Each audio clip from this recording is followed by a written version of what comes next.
Tuesday mornings used to feel harmless: coffee, muted sunlight, a quiet inbox. But that morning, one subject line slit through routine like a blade: annual family gathering, capacity update. My mother's tone was crisp, stripped of warmth. Due to limited space at Mariners Bay Club, we can't accommodate you this year. Hope you understand. Understand? After 35 years of dutiful appearances, I was suddenly a footnote to my own family's celebration. My hands hovered above the keyboard, not to reply, just to steady the tremor. Minutes later, Clara's message buzzed across my screen. They've invited 118 guests, Talia. Even Dad's business partners are coming. So there was space, just not for me. The disbelief burned, slow and disciplined. I opened the Greene Holdings LLC files documents I'd written compliance notes for years ago. Buried inside the operating agreement sat a single clause: all members must receive equal benefit from company-funded events. Equal benefit. My exile wasn't just emotional, it was a violation. I forwarded the files to Renee Park. She didn't ask questions, only replied, "Leave it with me." And I did. 9 hours later, the world shifted. Somewhere between sunset and bitterness, a man in khakis delivered a sealed envelope to my father's office, then another to the Mariners Bay Club manager. The seal carried the weight of legal stillness, a status quo order. By dusk, my parents' phones were ringing. The club froze their accounts. The stranger had arrived. And for the first time, I didn't feel excluded. I felt inevitable. If being erased made you stronger instead of smaller, what would you do next? Share your thoughts below and stay to see how silence becomes strategy. By Wednesday morning, the documents had begun whispering. Not through voices, but through timestamps, email headers, and a quiet kind of arrogance that only people certain of impunity could leave behind. I opened a folder labeled Event Coordination. Its digital dust felt deliberate, as if Mom expected no one would ever dig here. The first file was an internal email chain. Her tone was polished, managerial, but the sentence near the bottom dragged oxygen from the room. Keep Talia off the list. We can't risk her making this about compliance again. So it wasn't about space. It was about silence. Each new message tightened the air. A vendor confirmation, a routing slip for charity contributions, and a credit memo from the Greene Holdings account tagged Community Outreach, Mariners Bay. I knew that term. Dad used it whenever the company footed personal indulgence under public virtue. I followed the trail. The donation was a golf package for his business partners, paid entirely from company funds. Guilt might have cracked another daughter. I felt nothing but precision. My fingertips hovered over the screen as if tracing fingerprints left by betrayal. Then I found something older, an attachment from years ago. A scanned PDF labeled Waiver 2009. My own signature, blurred but unmistakable, sat beneath a clause renouncing voting rights in non-operational matters. I remembered signing what Dad called a formality for simplicity. I was 22, still eager to be good. The date had been altered, handwritten over the original in darker ink. They had built an empire on small manipulations like this, soft lies shaped as protection. I had spent my adulthood auditing strangers, yet never turned the lens inward. The realization didn't bring sadness, it brought math. I sent everything to Renee Park. Within an hour, her reply arrived. We have a pattern breach of parity and misrepresentation. The order was just the opening. Outside my window, the city moved indifferently.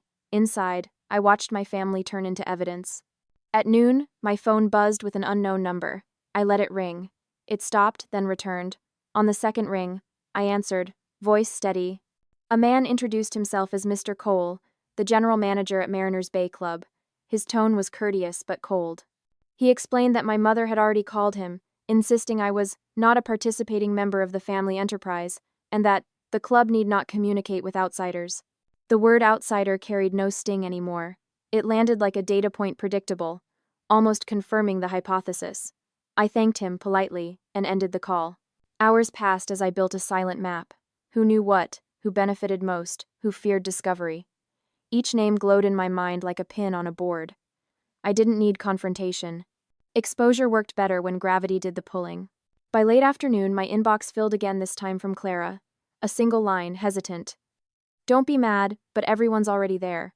Attached was a photo. Dad standing beneath a Mariners Bay banner, champagne raised, the caption, Family Week begins. Behind him, I could see Owen's reflection in the window, smiling. They had moved in. Literally. The order had frozen payments, but not arrogance. They were celebrating on a locked account, certain rules were suggestions. I didn't reply. Instead, I logged into the Greene Holdings dashboard, traced the pending transactions, and captured screenshots like quiet witnesses. Each image was a confession wrapped in metadata.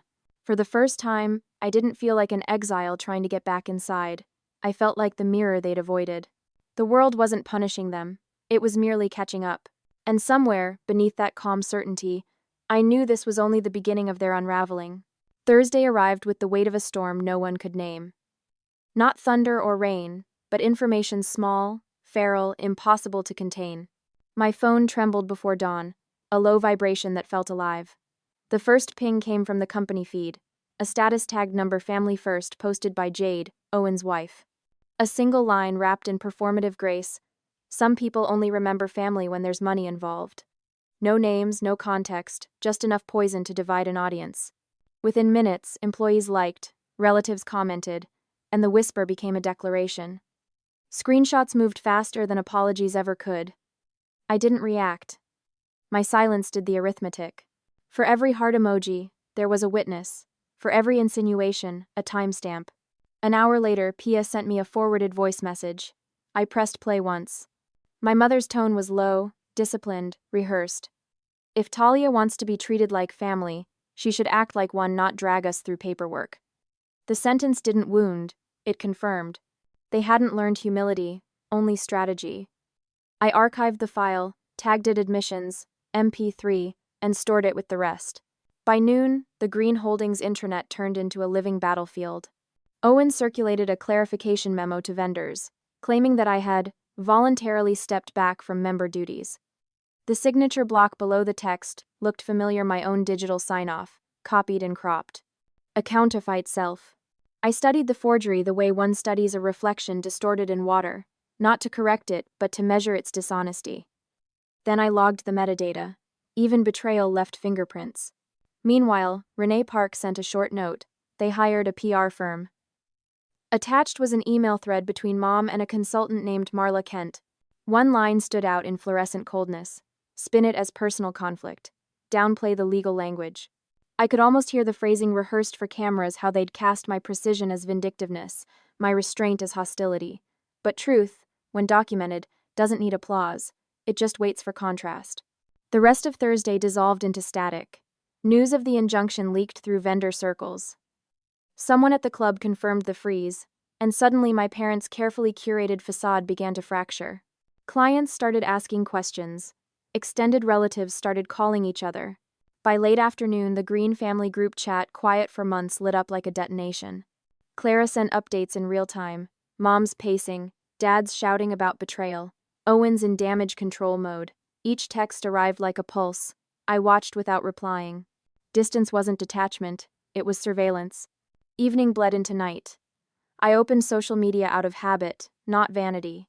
My name trended locally. A gossip account posted side-by-side photos. One of the Greene family at Mariners Bay under the banner, Unity Weekend, another of a screenshot from the court docket. The caption read, "Family unity or corporate mutiny?" Comments erupted beneath. Half defended tradition, half demanded accountability. I scrolled through them all, not searching for defense, just patterns. People crave sides. Truth is too lonely a camp. At 8:37 p.m., the Delaware court filing system sent an automated notice to my inbox. Status quo order. Public record released. The moment had shifted from private wound to public archive. The order was now searchable by name, company, and case number. The world had context. I exhaled once, steady. It wasn't victory. It was exposure, clean, unembellished, irreversible. Minutes later, a new message slid across my screen. The sender was unknown, but the body was clear. Your move embarrassed them. You should be careful. No threat, no empathy, just observation. Maybe it was from a vendor, maybe from blood. Either way, it meant the mirror was working. I locked my phone. The silence around me was not peace, but distance earned. I had learned that justice doesn't roar, it accumulates. Then came one last notification from Clara again. No emojis, no hesitation this time. Just 7 words that crystallized the air around me. Mom just screamed your name across the hall. I read it twice, then once more for confirmation. Beneath it, a second line appeared moments later. They're calling an emergency board vote. The screen dimmed automatically, but the sentence burned steady in my mind. Friday dusk arrived shrouded in sea fog, the kind that swallows edges and makes silence heavier. The highway curved along the coast like a sentence waiting for its conclusion. Mariners Bay Club emerged from the mist-white balconies, flags limp in the salt air, and a parking lot already glowing with affluence. I didn't expect fanfare, I came for accuracy. Inside the lobby, the air smelled of citrus and control.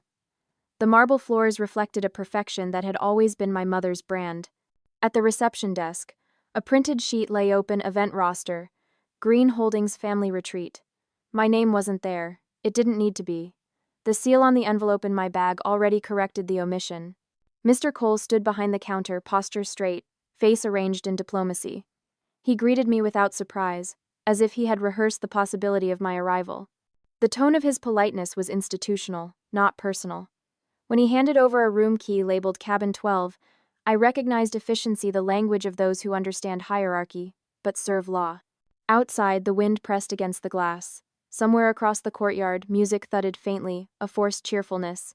I could almost map where my family had chosen to station themselves, close to the fire pit, far from reflection. I carried no luggage, only documents. Vendors moved quietly between cabins, their uniforms damp from fog.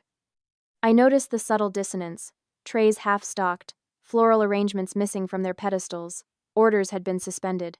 The club's internal system had flagged unpaid invoices. It wasn't chaos yet, just the first tremor of embarrassment. By the time I reached the main lodge, the lighting had shifted to evening gold. Through the glass, I could see Dad's profile, shoulders squared, mouth tight, hands slicing the air as he spoke to a coordinator. Mom sat beside him, still immaculate, though her posture betrayed fatigue. Even perfection bends under audit. I entered without sound. No announcement, no permission. The room absorbed me the way institutions absorb paperwork, quietly, inevitably. The coordinator recognized me first, the faint widening of her eyes preceding professionalism. She excused herself, leaving the space thinner. I walked toward the long banquet table where folders and seating charts lay spread like a battlefield disguised as hospitality. The air carried that mix of perfume and tension unique to events financed by denial. No one spoke. I placed my envelope on the table. Inside were printed confirmations from vendors, halted contracts, pending refunds, and a note from the club accountant outlining suspended transactions due to judicial hold. Each page was sterile, factual, merciless. Dad's hand twitched, the smallest betrayal of control. Mom's eyes flicked toward the documents, then away, as if glancing directly might validate them. For years, I had mistaken their silence for power. Standing there, I realized it had always been fear disguised as authority. They built their hierarchy on the assumption that no one would test the arithmetic. But I had, and the numbers were exact. Behind me, movement, the staff retrieving trays, whispering logistics, avoiding confrontation. Their glances were careful but sympathetic. I didn't need allies, I needed accuracy. I left the envelope where it belonged, centered, undeniable. Stepping back, I observed the room as if it were a case file. Every detail catalogued, every emotion labeled under expected outcome. My mother's diamond pin caught the chandelier's light, refracting cold sparks across the folder's edge. I thought about how wealth multiplies shame faster than interest. Outside, the wind had shifted. The fog no longer hid the coastline. It revealed the outline of something sharper. In the distance, I could hear voices rise, not celebration, not grief, but the confused pitch of a crowd realizing the script has changed. Somewhere, Owen would be explaining the temporary issues, Clara would be watching from the periphery, and vendors would be recalculating deposits. Systems respond faster than blood. I turned once more toward the table. The folder remained untouched, a small monument to accountability. The music outside tried to resume its rhythm, but even sound felt constrained by consequence. For the first time, I understood the storm wasn't coming. It was already here, disguised as professionalism, written in ink, and carrying my name. Morning arrived without ceremony, the ocean flat as glass, its stillness deceptive. The club had been scrubbed overnight, linen replaced, glass polished, music rehearsed again as if repetition could erase consequence. But beneath the surface, the order had already rewritten everyone's posture. I watched from the upper balcony as service carts rolled across the courtyard, each movement quieter than yesterday. Staff spoke in coded glances. Guests smiled too wide. My family had chosen to proceed with the event, a final act of normalcy. It was the kind of optimism that only denial could fund. At 9, an announcement echoed across the resort lawn. A brass band began to play, notes brittle in the coastal wind. The banner over the stage read, "Greene Family Annual Retreat, Legacy Through Unity." I almost admired the irony.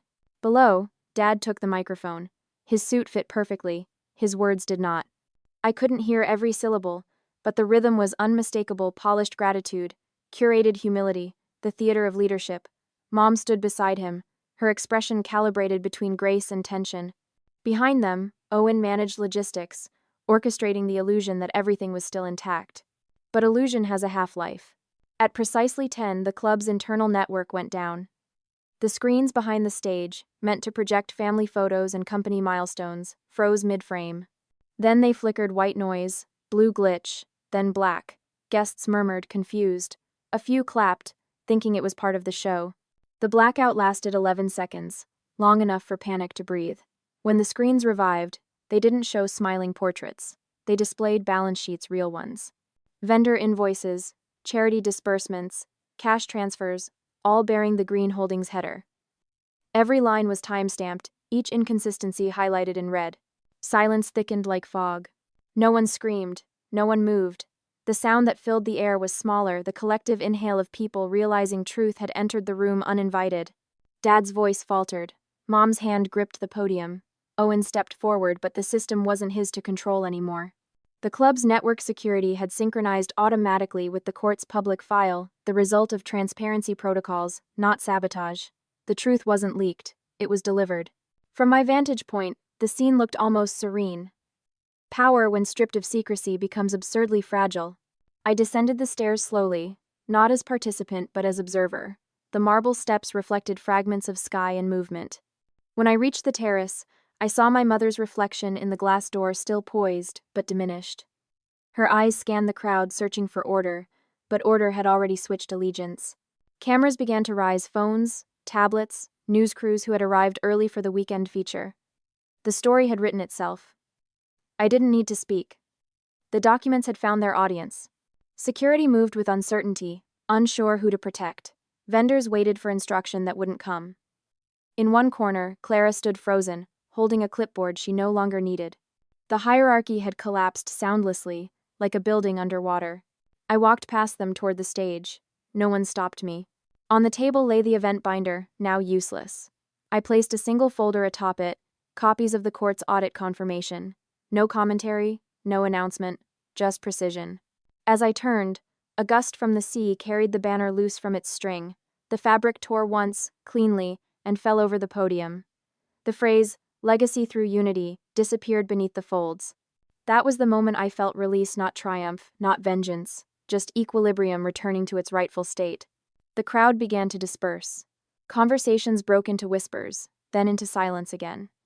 The resort staff resumed motion, this time without coordination, their professionalism fractured but human. I stepped back into the sunlight. The air tasted of salt and finality. For years, I had imagined closure as confrontation, a loud reckoning.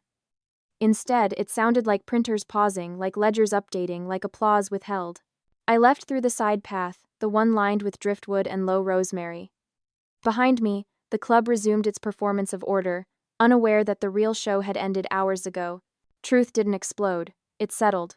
And once it settled, nothing could move the same way again. 3 weeks later, the noise had turned into static. The world had already moved on to fresher scandals, brighter chaos. Yet the silence that followed was not peace, it was residue. I rented a small apartment inland, where the sea could no longer reach me. The walls were bare, white, deliberate. Each morning began the same way, the sound of the coffee maker, the click of the newsfeed, the familiar ache of detachment. Greene Holdings had been placed under external audit. Headlines shifted daily, some factual, others performative. My father's name appeared beside words like misrepresentation and suspension. My mother's image rotated through financial columns, analyzed for expression, posture, guilt. Their empire wasn't demolished overnight, it was slowly being erased by procedure, one paragraph at a time. I didn't celebrate. Justice, when it finally arrives, doesn't feel like victory, it feels administrative. My phone stayed on silent. Clara had tried to call once.